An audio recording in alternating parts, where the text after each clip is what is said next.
Control over your trucking career is out of your hands today on That's Truckin'. Mega carriers love inexperienced drivers. To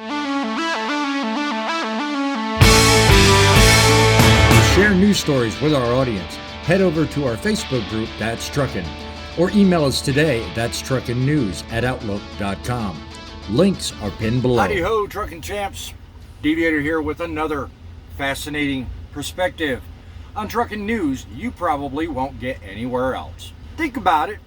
When you actually look into a job, you do so mainly for one of two reasons. One, it's something you love, and two, it's something you have control over. Now, whether it's an office job, trucking, construction, the service industry, whatever, you generally have those two pieces of framework in mind for any job you look into or any career you embark on. Most of us take a lot of time doing research to find out the good, the bad, the ugly. Now, keeping politics aside, here in the last 5 to 10 years, that control has been getting harder and harder to maintain. You know, I got two reasons why I make this statement, and I think they're very important. And it's time we as a society woke up and started looking collectively at the source of the problem. Problem number one comes in the form of big anything. With the energy sector, it's big oil. With public media and news outlets and news networks, it's big media. I think you see the trend I'm embarking on here. Big trucking has their way of making things real difficult for the independent owner operator like you and me. They push these agendas in places we have no access to and make it so that their business model will survive. Now, everybody's got that entitlement. Sure, no. You're entitled to protect your assets. Great, I get that. But if protecting your assets is at the cost of the industry itself, there should be some limitations, I think. Classic example is a clip I'm going to put up here in just a second. Someone important in the industry highlighted what I'm about to say real well. Big carriers want to limit the speeds of their competition. Now that right there is a truck driver. His history and his background has him driving a truck for a long time. He knows how to run a company, he knows how to do the business, and he knows the insides and outs. And if he's sitting there saying what big corporations are doing, it's got to be true, and I believe it. And I'm not picking on specifically any one company, but like Warner, Schneider, J.B. Hunt, all the big names, they're putting in these policies and pushing and lobbying Congress to make things happen that may be advantageous to them, but they're doing it knowing the effect it has on their competition. Now, there's a cause and effect in everything. But when you as an individual are looking into a way of life, you've got to kind of take the blinders off and look at this stuff. It may be great now, but it may change drastically in 10 years. And for me in this seat, it has.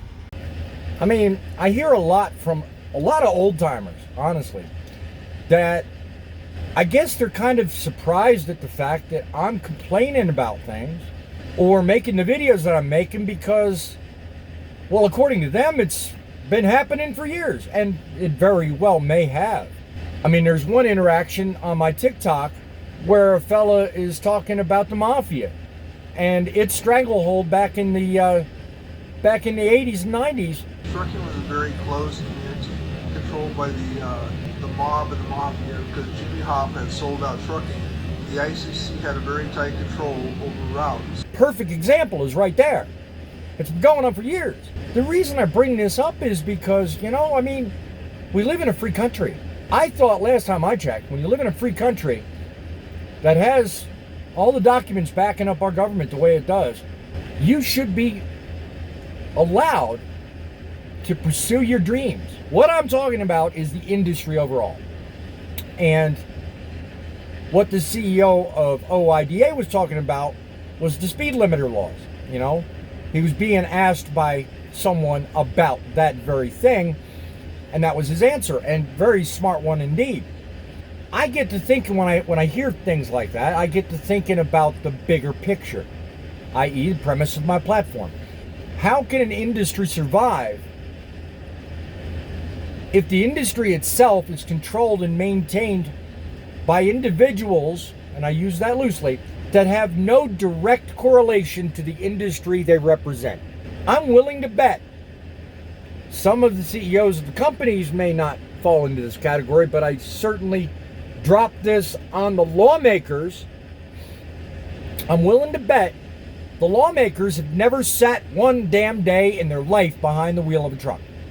So my question to you owner-operators and single independent fellas is, when the hell are we going to wake up and start moving forward with expectations that if anybody sits up in that office up there, you know, the Oval one, or the halls of Congress or the Senate, passing all these laws requiring speed limiters, emergency braking, hours of service changes, all the things that impact and restrict and regulate our industry, isn't it about time that they either do the job or open up commentary long enough to have a complete understanding of how what they're proposing affects the industry, that should it crumble and cease, dramatically changes the face of the country? Comment below if you agree with that, or if you have other ideas on a solution to that very framework I just laid out in front of you. Be interesting to see what you say.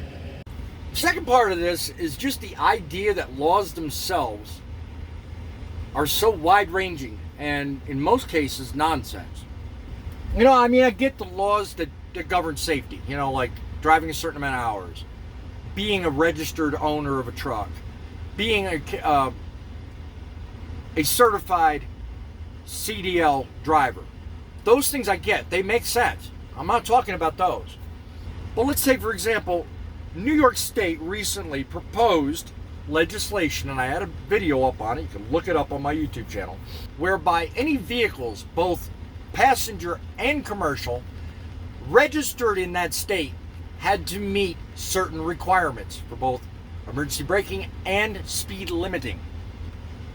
How many states out there currently have laws in effect that alter or restrict commercial vehicles in one way or the other to a degree the federal government does not, or to a degree that's different than the federal government?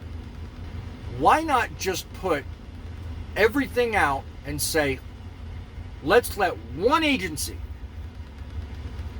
deal with making requirements and restrictions for this? It's ridiculous because these people sit in these state houses or the Senate or the Congress in the United States, and they think of all these rules, restrictions, laws, whatever, in the name of public safety, and what it does is it cuts the throat of the person trying to do the job. And the CEOs of the companies that, you know, benefit the most are, hey, yeah, I'll pay you money for doing.